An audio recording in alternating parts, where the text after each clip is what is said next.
Čau visiem! Šodien esam ūdensrozēs, rīt mums šeit ir sacensības.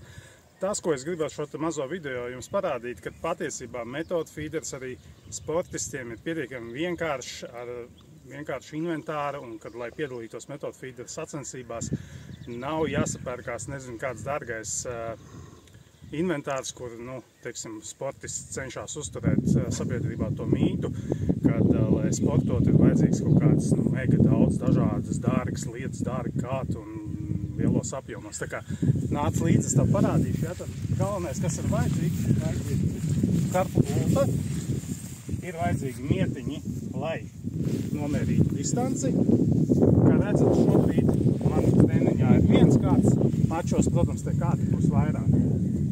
Visvienkāršākais beņķītis, galdiņš, ir, protams, līdz arī lietussargs, ja, un 2 mietiņi.